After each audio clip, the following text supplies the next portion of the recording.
Many people can agree with me.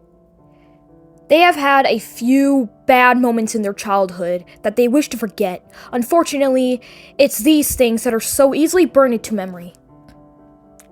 Have you ever had a time in your life when you would try to remember the good things in the past, only to remember something embarrassing or shameful? Sometimes people go for years without even thinking about anything of it.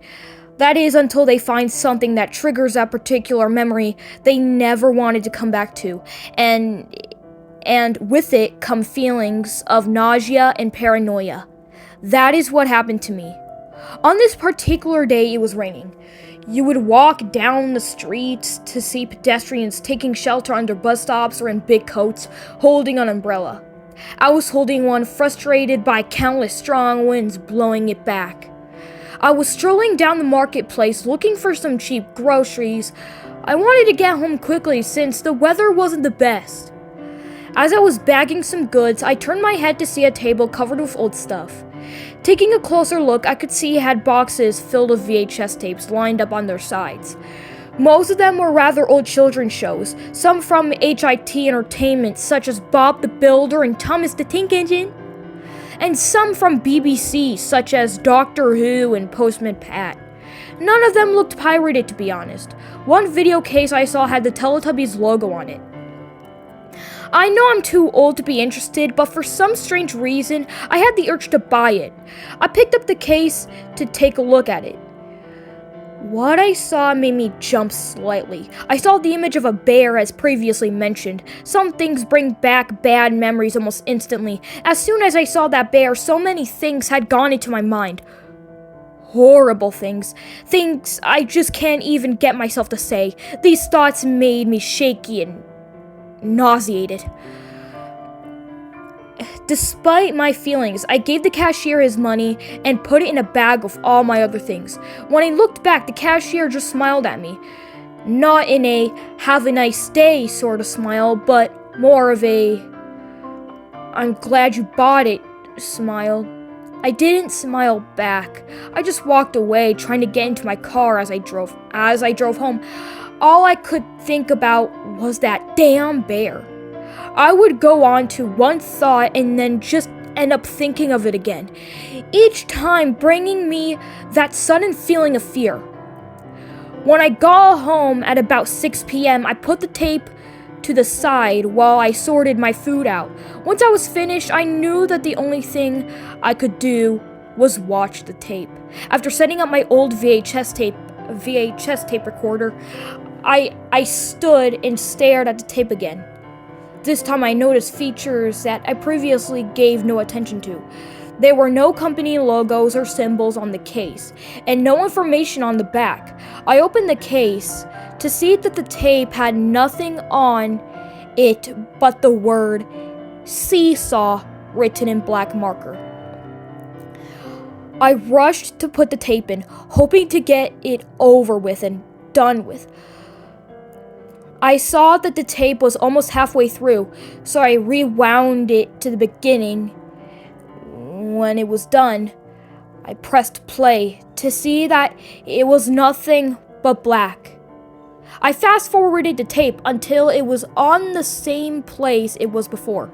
I rewinded it. Strangely, this was right before the images actually appeared on screen. I grabbed my chair from the kitchen and placed it in front of the television. I sat down and pressed the play button. What was clearly the opening for Teletubbies had begun, with the theme music playing quietly. The music was filled with static and high-frequency buzzing. I noticed that it must have been cut, skipping the sun baby in the logo. I couldn't help but notice the image had a horrible quality and appeared as if the tape was decades old.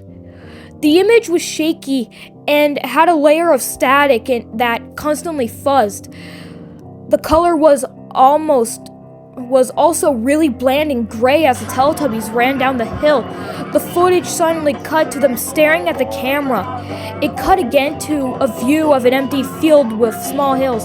The music stopped stopped suddenly. An image of a seesaw flashed on screen. It lasted for about several minutes until a kid with a little boy went to the seesaw and then played around it on each of the sides, moving it up and down. They didn't say anything. The field then came back into view.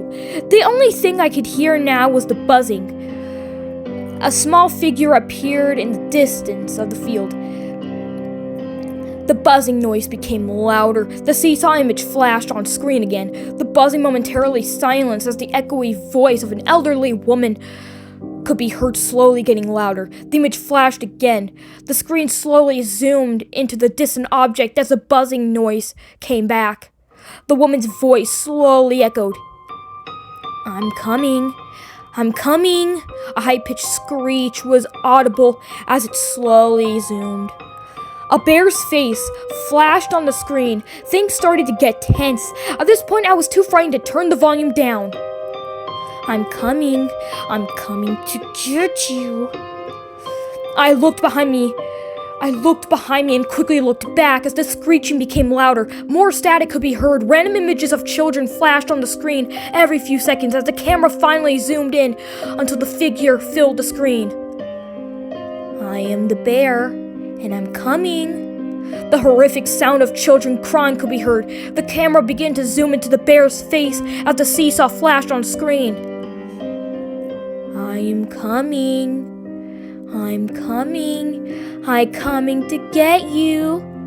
The image flashed on screen once more. The seesaw had stopped and the two boys were just staring blankly at each other. The camera had finally zoomed into the full view of the bear's face. Its mouth moved up and down as it echoed. "I'm coming to get you, and I will get you." The bear's eyes began to spin around. The image flashed on screen. The seesaw reappeared with blood splatters everywhere, human organs and body parts on and around it. It was surrounded by what appeared to be human remains. The dead bodies of the two young boys appeared out of nowhere and caused the seesaw to slowly move up and down. And they were just laying there, their clothes sucked in blood. The sound finally stopped. I sat and stared at this image for a minute before it went black. Needless to say, after that minute had passed, I immediately grabbed the tape out of the machine and threw it in the bin along with the case. That night, I couldn't sleep. I couldn't stop thinking about what I saw. I had to frequently check my windows. This couldn't have lasted all night. As when I sat down to try and calm myself down, I have finally fell asleep. The next morning, I had important work I needed to finish on my laptop. As I was checking my emails, I stared at my desktop background. It was a photo of me and my friend in a field. I saw a small figure on it that I don't remember being there before. I found the original image in my files and zoomed in on it. It was the same bear that I saw on that tape.